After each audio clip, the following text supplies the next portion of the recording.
Buenas tardes, qué bueno que está con nosotros, que nos acompaña en estas charlas en línea. Vamos a platicar sobre una afección, un padecimiento, me dice ahorita nuestro invitado, ahorita se lo presento, que es bastante frecuente, más de lo que podríamos pensar, y si no me equivoco, por las épocas que ya se aproximan, puede complicarse un poquito más y presentarse con mayor frecuencia. Le hablo de la sinusitis. Vamos a ver qué es, qué no es, cómo se puede confundir y cómo se debe de tratar. Me acompaña el doctor Sergio Ochoa Rico, él es otorrinolaringólogo y también especialista en rinoplastia y blefaroplastia. ¿Cómo está, doctor? Bienvenido. Buenas tardes, Juan Carlos, mucho gusto. Qué bueno que está con nosotros. Muchas gracias por la invitación. Gracias. Doctor, me decía de la sinusitis. Bueno, por principio de cuentas, ¿qué es? Bueno, el término correcto actual es rinosinusitis. Rinosinusitis. Rinosinusitis. Sí, es una inflamación aguda. Puede ser aguda o crónica de la nariz y de los senos paranasales. Es la definición, inflamación aguda o crónica de los senos paranasales. Okay. Esa inflamación, bueno, esto se ubica en la parte de la frente, arriba de la nariz, en la frente, atrásito. Bueno, tenemos varias cavidades que componen los senos paranasales, que es el seno frontal, como usted lo dice, en la frente. Muy bien. Los senos etmoidales que están entre los ojos, el seno esfenoidal que está en el centro del cráneo, y los senos maxilares que están en la parte de la mejilla. Esas son las cavidades que tenemos que conocemos como senos paranasales. Okay. Esas cavidades normalmente no tienen nada, están vacías, No, permiten exacto. circulación de aire. En fin. Sí, están llenas de aire. Es lo que compone básicamente. Si hubiera otro tipo de secreción o alguna neoformación ya no es normal, pero normalmente están llenos de aire. O sea, están vacíos, no vacíos. hay aire. Están recubiertos de mucosa. Ok. Y que tiene función específica igual que la nariz. Las funciones de la nariz y de los senos paranasales es purificar el aire. Estamos hablando de filtrarlo, humedecerlo y calentarlo. Esas son las funciones básicamente de la nariz y de los senos paranasales. Muy bien. ¿Por qué tenemos cavidades en la cara? Bueno, para minimizar también el peso del cráneo. Si fuera muy compacto el cráneo, sería muy pesado. Que de hecho es pesado, ¿no? Es pesado. En relación al resto del organismo es pesado claro, el cráneo. Claro, por supuesto, pero minimiza el peso del cráneo. Ahora, ¿por qué sucede la sinusitis? Rinosinusitis. La rinosinusitis es el término correcto. Bueno, vamos a clasificarla en rinosinusitis aguda. Generalmente esta es complicación de una infección respiratoria aguda. Estamos hablando de una gripa. ¿Un catarro? Un catarro que ha sido mal cuidado o maltratado. Generalmente es complicación de eso. Es lo habitual. Muy bien. Ahora, ¿qué pasa entonces con esas cavidades? ¿Se llenan de bacterias? Sí, la inflamación, ya sea por la infección aguda respiratoria, obstruye los orificios de drenaje de los senos paranasales. Y entonces el moco que normalmente se produce y que debe de salir, se queda y se infecta. Básicamente es el sustrato de la enfermedad. ¿Por qué sucede, doctor? Bueno, como lo mencionamos, lo más frecuente es que sea una complicación de una infección respiratoria aguda maltratada o mal cuidada. Pero también puede haber factores predisponentes. Un paciente que tiene una desviación del tabique, un paciente que tiene los cornetes muy grandes, alergia. Bueno, la alergia es un factor muy importante. Actualmente tenemos una alta incidencia de alergia en nuestro país y en el mundo. Pero puede ser una complicación. Un paciente que tiene infección respiratoria aguda, alergia o alteraciones anatómicas dentro de su nariz. Muy bien. Ahora, ¿se presenta qué? ¿En temporada invernal o en cualquier época del año se puede presentar? Se puede presentar en cualquier época. Sin embargo, la mayor frecuencia, como lo mencionas, es en la época invernal porque hay una frecuencia mayor de infecciones agudas respiratorias. Leía que hay dos tipos de rinosinusitis, la aguda y la crónica. ¿Cuál es la diferencia? Bueno, la aguda se considera que es una enfermedad que dura menos de 4 semanas y la crónica se considera que es aquella enfermedad que dura más de 12 semanas. Es básicamente por la duración. Se puede considerar como parte de la duración, sí. Por tiempo sí se clasifica así de esa manera. Ahora, ¿cómo se trata? ¿Se quita solo? Cuando uno se trata un catarro, una gripe, pues ya de pasada ataca uno la sinusitis, sin pensarlo, claro. Sí, podemos considerar que una gripa, un catarro, también es una rinosinusitis de origen viral. Sí. Si pasa ya, decíamos, de 4 semanas con un tratamiento y el paciente no mejora y desarrolla algunos síntomas, que son básicamente, el síntoma cardinal de una rinosinusitis aguda es el escurrimiento de moco de aspecto purulento. se le tapa la nariz, le duele la cabeza, tiene fiebre, tiene dolor facial, ¿verdad? Entonces, el tratamiento básicamente es con antibióticos, con analgésicos, porque una parte importante del cuadro es el dolor, y se puede utilizar algunos medicamentos locales como son gotas descongestionantes. Básicamente es el tratamiento de una rinosinusitis aguda. ¿Provoca dolor? Sí, el dolor puede ser importante. Básicamente, dependiendo del sitio donde esté localizado o qué seno está afectado más, es el tipo de dolor. Si es en la frente, pues obviamente es en la región frontal. Si es maxilar, en la zona de las mejillas. Si es en la parte de los eldías etmoidales, estaríamos hablando de dolor entre los ojos. Y si es el seno esfenoidal, que como decíamos está en el centro del cráneo, se localiza en la parte del vértex del cráneo. Bien, ahora, ¿puede presentarse en diferentes senos, en diferentes cavidades? Claro, sí, claro, por supuesto. Puede ser solamente una cavidad. Creo que es importante decir que la rinosinusitis es una patología bilateral. Si fuera unilateral ya hablaríamos de otro tipo de problemas, que si quieres lo comentamos posteriormente. Entonces sí se puede afectar uno solo, pero lo habitual es que se afecten el seno maxilar, es el más frecuente, el seno etmoidal, el seno frontal y el seno esfenoidal en ese orden de frecuencia. Pero puede haber patología que invada todos los senos paranasales. Sí, pero lo más frecuente es estos que menciono. ¿Se puede presentar a cualquier edad? ¿Adultos, niños, adolescentes? A cualquier edad. ¿Hombres, mujeres, por igual? Edad, no respeta nada. Muy bien. Ahora, ¿se trata igual en niños que en adultos? Sí, generalmente la rinosinusitis aguda se maneja, como mencionamos, con antibióticos. Se trata exactamente con los mismos antibióticos. Se maneja con analgésicos y descongestionantes nasales, locales generalmente. Locales. Doctor, si no está bien tratado y por la ubicación, por la cercanía con otras estructuras, le pregunto, ¿son comunes o que se asocian infecciones oculares, infecciones de oído? No sé. Lo más frecuente son infecciones de oído, ¿sí? En especial en los niños por el tipo de anatomía y la cercanía que existe entre la nariz y el oído. Es lo más frecuente en niños. En adultos, ya con el uso de antibióticos actualmente es muy poco factible que exista una complicación, pero las existen. Puede haber, como mencionaba, está muy cercano a la cavidad orbitaria y al cráneo, y entonces puede haber alteraciones de tipo visual, desde una inflamación de la órbita hasta desarrollar un absceso orbitario. Y hacia arriba, hacia el cráneo, pues puede ocasionar una meningitis. Claro. En el caso de la sinusitis crónica, la duración es mucho mayor. ¿Puede ser más grave, los síntomas más fuertes? Característicamente en sinusitis crónica los síntomas no son tan intensos. El paciente generalmente dice, doctor, me duele la cabeza, se me tapa la nariz, tengo escurrimiento de moco hacia la garganta, eso me ocasiona un poco de tos. Sin embargo, puede haber una fase en la que sí haya complicación, pero lo habitual es que el paciente no tenga tantos síntomas con una rinosinusitis aguda. Habitualmente no hay fiebre. Solamente en la otra sí. En la aguda sí tiene fiebre, en la crónica no necesariamente puede haber fiebre. ¿Puede ser grave también? Sí, también puede ser grave en determinado momento, ¿verdad? También hay complicaciones. Eso es lo que le iba a preguntar, doctor. Parecería un padecimiento, una enfermedad que no pondría en peligro la integridad de una persona, pero sí puede haber complicaciones, menos frecuentes hoy por los antibióticos, pero sí las puede haber. Claro que sí. Sí, lo que platicamos ahí, estamos cerca de la cavidad orbitaria y del cerebro. Y entonces tanto la aguda como la crónica pueden presentar complicaciones de este tipo, a este nivel. ¿No son frecuentes? No son frecuentes, afortunadamente. ¿Qué pasa, doctor, por ejemplo, con el uso de descongestionantes nasales de libre venta? ¿Ayudan? ¿No ayudan? Si se abusa, como casi todo, ya no es tan buena idea. El gran problema de la rinosinusitis es que el moco generalmente es purulento y es adherente, espeso. Si nosotros tomamos algún medicamento de estos que se anuncian como descongestionantes, que te quita la gripa, puede ser muy contraproducente porque lo que ocasiona altera el mecanismo ciliar respiratorio, que es un mecanismo de limpieza de la nariz. Y segundo, afecta la calidad del moco. En lugar de hacerlo más fluido, lo hace más espeso. Más espeso todavía. Y entonces uno dice, ya se me quitó la gripa, ya se me cortó. No, se quedó adentro la secreción, se hizo más espesa y es más probable que se infecte.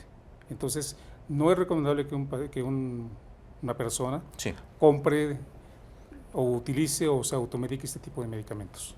Siempre tiene que ser con prescripción médica. Se recomienda siempre, desde una gripa que podemos decir común y corriente, hasta una rinosinusitis, hay que tratarla por el médico, siempre.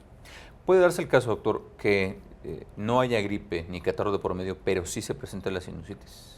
Sí, bueno, hay condiciones especiales que lo que decíamos, probablemente en los casos de rinosinusitis unilateral, hay que tener mucho cuidado con eso. Si es una rinosinusitis aguda en un niño, generalmente es por algún cuerpo extraño. Los niños se ponen en la nariz, se meten cualquier cantidad de cosas. Entonces esos niños dicen, es que tiene catarrito, pero doctor solamente le escurre de un lado y le huele muy feo. Entonces eso es otra causa. En un adulto joven que tiene una rinosinusitis unilateral, generalmente la causa es las caries dentales. Ah, no me diga. Sí, muy frecuente, muy frecuente. Cuando la rinosinusitis es unilateral, o sea, de un solo lado, en un paciente ya mayor, podemos tener dos patologías relativamente frecuentes. Una que es la micosis, los hongos, de origen en pacientes generalmente que son inmunocomprometidos, diabéticos o con alguna otra patología. Y cuidado, los tumores. ¿También puede ser? Un tumor generalmente causa una rinosinusitis unilateral. Entonces, en esos casos, sí también está asociada a la infección, pero la etiología es otra cosa. Muy bien. Ahora, ¿se trata siempre con medicamento? Hemos sabido por ahí de algunos casos, incluso familiares, en donde puede llegar a requerir algún tipo de cirugía. ¿Esto es así? Sí, generalmente en rinosinusitis aguda el tratamiento es médico, 100%. Sin embargo, si nosotros encontramos o pensamos o sospechamos que tenga alguna complicación, puede ser susceptible de tratamiento quirúrgico. Pero la gran mayoría, si es un buen tratamiento, se resuelve sin mayor problema.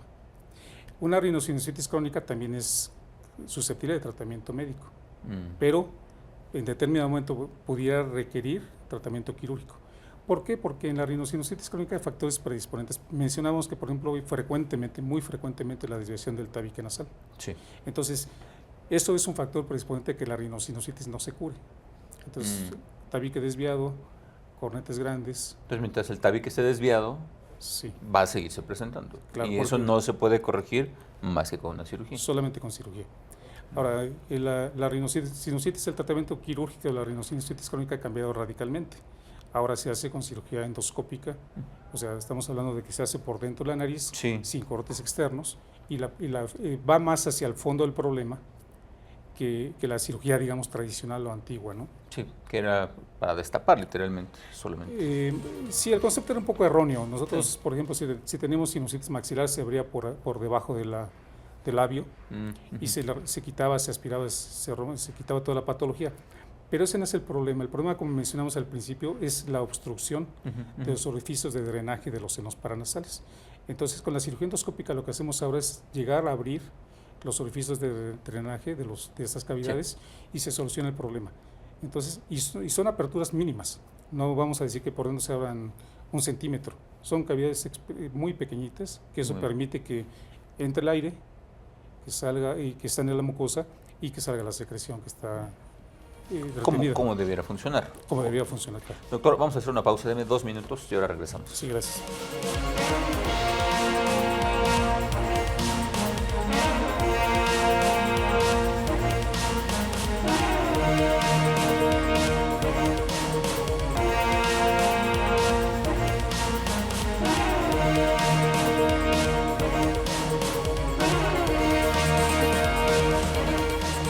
Ya estamos de regreso en esta charla serena platicando sobre sinusitis.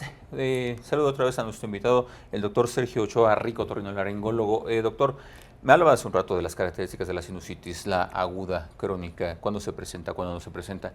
Le pregunto, ¿puede confundirse con otra cosa? Es decir, que uno crea que es un catarro simple y común y ser un problema mayor como sinusitis, rinosinusitis. Sí, como yo le mencionaba, la gripa es una rinosinusitis viral aguda. ¿Cuándo vamos a sospechar que ya es una sinusitis? Cuando hay básicamente escurrimiento de moco, moco purulento. Se tapa la nariz, hay fiebre y hay dolor facial o craneal, dependiendo del sitio donde sea. Pero sí hay que estar con mucho cuidado porque fácilmente podemos pasar de una gripa a una rinosinusitis aguda. ¿Es fácil? ¿Es frecuente? Si tenemos factores predisponentes, como mencionamos hace un momento, sobre que tuvimos el tabique desviado, que tuvimos cornetes grandes, que tuvimos la alergia, es relativamente fácil que se pueda complicar. ¿La rinosinusitis es recurrente? Bueno, hay una clasificación de aguda, subaguda, recurrente y crónica, pero actualmente básicamente manejamos aguda y crónica. Pero sí puede haber cuadros de rinosinusitis recurrente, con estos factores que tiene el paciente predisponentes. Mencionamos la alergia, el tabique desviado, los cornetes grandes. Pero sí puede ser un factor que condiciona la recurrencia de la enfermedad. Si la causa fuera una alergia, atacando la alergia, ¿se resolvería el problema? Sí, bueno, nosotros siempre valoramos en un paciente, dentro del estudio de un paciente que tiene rinosinusitis crónica o que se queja de obstrucción nasal, siempre estudiamos el factor alérgico, siempre. Y si consideramos conveniente, y trabajamos muy de la mano con el alergólogo. Sí, claro. Sí, es conveniente siempre controlar la alergia previo junto con otras cosas, ¿no? Junto con tratamiento antibiótico probablemente. Pero sí, la alergia es un factor muy frecuente en nuestro medio. Hace un rato mencionaba que pacientes inmunocomprometidos pueden ser más susceptibles. Sí. Un paciente diabético. Claro que sí. Si su capacidad de curación es más prolongada, es más difícil, entonces un paciente diabético debemos tener mucho cuidado. Estos pacientes pueden desarrollar micosis en los senos paranasales altamente agresivas.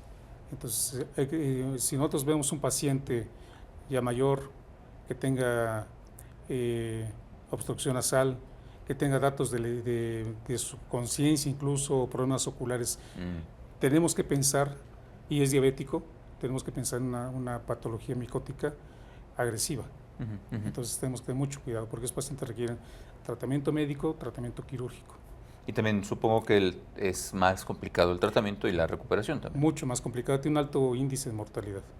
Eso sí es una patología la mucormicosis que se llama, es una patología de las zonas paranasales de origen por hongos que puede ser mortal en determinado momento. Doctor, una rinosinusitis bien tratada, ¿cuál es el pronóstico? Muy bueno. Si es una rinosinusitis aguda bien tratada, el pronóstico es bueno. Sí, es excelente. Me hablaba hace un rato de que en el caso de que se requiera una cirugía ya es mucho más benévola de lo que era antes. Ahora es cirugía laparoscópica. ¿Esto es una cirugía menos invasiva y la recuperación es mejor, más rápida? Sí. Bueno, se llama cirugía endoscópica de senos paranasales. La ventaja que tenemos es que somos muy poco invasivos, no hacemos cortes externos, todo es por vía endonasal. Tratamos realmente el fondo del problema, que como mencionabas es abrir los orificios de drenaje de los senos paranasales, y la recuperación es muy benévola. Tenemos pacientes que solamente hacemos cirugía endoscópica de senos paranasales, que no tenemos que hacer cirugía de cornetes o de tabique, y la verdad es que dicen, doctor, es que yo no creo que me haya operado porque no estoy inflamado, no estoy moreteado. Entonces tan así es, y me siento muy bien. Y entonces es muy benévola la cirugía endoscópica de senos paranasales. Un tratamiento habitual, sin tener que llegar a la cirugía, incluye antibióticos. Leía por ahí que quizá el uso de vaporizaciones, humidificadores, ¿es así?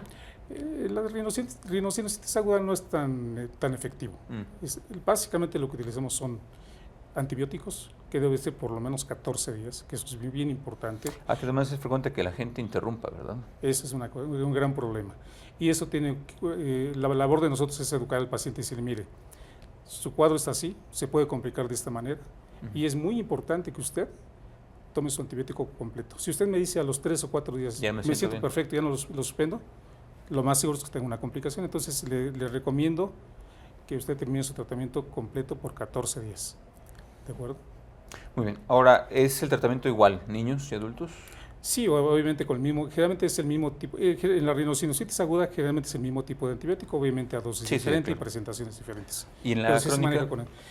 Ya ahí es un problema diferente porque ya depende de la etiología. ¿Sí? Tenemos que, generalmente cuando es una rinosinusitis crónica, la flora bacteriana, o sea, las bacterias que están en esta zona ya son diferentes y entonces hay que utilizar otro tipo de antibióticos. Pero siempre la base es antibiótico. Antibiótico, descongestionantes nasales locales, no orales como platicamos hace rato. Sí, orales. Porque eso condiciona a veces más problema que beneficio. Muy bien. Ahora, si se presenta, ¿qué sintomatología deberemos presentar o percibir para Obviamente acudir siempre a un especialista, pero ¿de qué nos podremos dar cuenta que no es solamente el catarro, que hay algo más? Bueno, mencionamos que el moco, la calidad, el aspecto y la calidad del moco es totalmente diferente en rinocinositis aguda. Generalmente una gripa pues es un moco transparente como agüita. Muy líquido, que hasta fluye, se escurre. fluye si aunque uno no quiera. Si uno se agacha, escurre Sí. sin querer. En la rinocinositis aguda el moco es color amarillento, generalmente, es espeso. El moco escurre tanto hacia la parte anterior de la nariz como la parte hacia la garganta. Y el paciente dice, es que me siento, estoy totalmente lleno, ahí congestionado, me siento como que con la cara llena de algo, ¿no?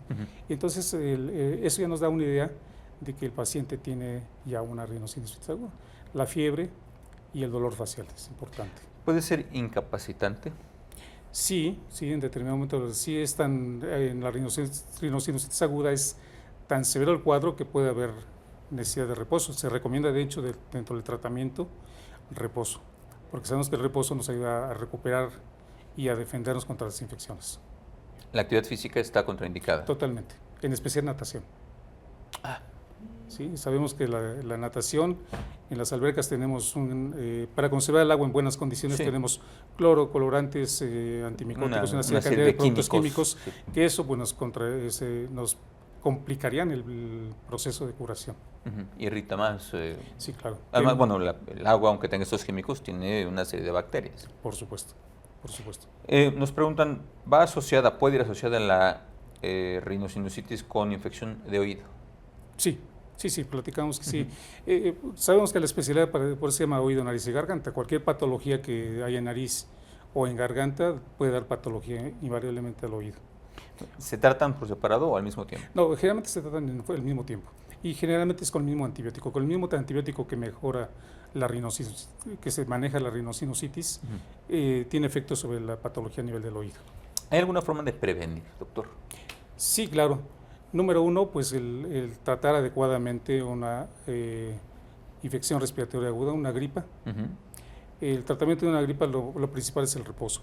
Desgraciadamente, por nuestro tipo de vida, nadie tiene reposo. No, luego ¿verdad? Es complicado. Yo no puedo dejar ir a la escuela, no puedo dejar ir al trabajo. Además, andamos tomando cosas para sentirnos bien y poder continuar con Exacto, y entonces tomamos medicamentos que decíamos que son contraindicados. Sí. ¿No? La dieta es muy importante, tomar suficiente líquido. Son medidas preventivas para una rinocinositis. Obviamente, evitar contacto con personas que están infectadas. O que están ¿Es contagioso, doctor? Sí, como quiera que sea, la rinocinositis también es una infección, es una enfermedad contagiosa. Sí. Muy bien. Ahora, si esto se presenta en algún miembro de la familia, ¿los demás podrían sospechar que serían susceptibles? Sí, generalmente, bueno, hay que tener cuidados, por ejemplo, cuando no es un síntoma principal de la rinocinositis, pero bueno, el estornudar o toser sin protegerse, podemos transmitir la infección a nuestros familiares. ¿En bebés se puede presentar? Sí, por supuesto. En los bebés no están desarrollados los senos para nacer en su totalidad. Básicamente tenemos las células etmoidales, las células están entre los ojos, y en el maxilar no tenemos seno frontal ni seno esfenoidal, pero se puede presentar invariablemente. También a cualquier edad se puede presentar. Ahora, en el caso de que ya se tenga la enfermedad, que se haya tratado y que se cure, pues, ¿se puede volver a presentar? Sí. Mencionamos que una causa frecuente es la infección aguda respiratoria. Si uno no se cuida, tiene una gripa, puede volver a presentarse. Sí. Doctor, tenemos un minuto más en la conversación. ¿Alguna recomendación que nos quiera hacer? Bueno, tenemos que protegernos invariablemente en esta época. Sí. Con los cuidados que mencionamos, protegernos de los cambios bruscos de temperatura, sí. Pues no asistir a lugares que haya conglomerados de gente, lavarnos las manos frecuentemente es bien importante. Si tenemos la oportunidad de lavarnos, sería excelente. Si no, podemos utilizar geles de alcohol, antibacterial. Sí, claro, yo creo que vale la pena que siempre las señoras en su bolsa traigan su bolsita. No, que además ya es bastante común. Sí, pero hay que promoverlo mucho más, claro. Pero es muy importante y fundamental vacunarse en esta época de frío contra la influenza, que también es un factor predisponente de rinocinositis. Y por supuesto, no andarse automedicando, que luego es contraproducente, ¿no?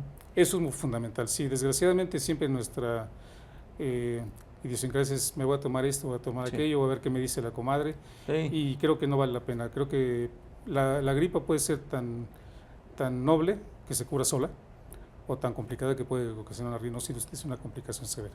Doctor, muchas gracias por estar con nosotros. Muy amable. Muchas gracias. Muchas gracias. Buenas tardes. Gracias también a ustedes por habernos acompañado. Pasen una excelente tarde, descanse. Nos vemos mañana con otra charla en línea.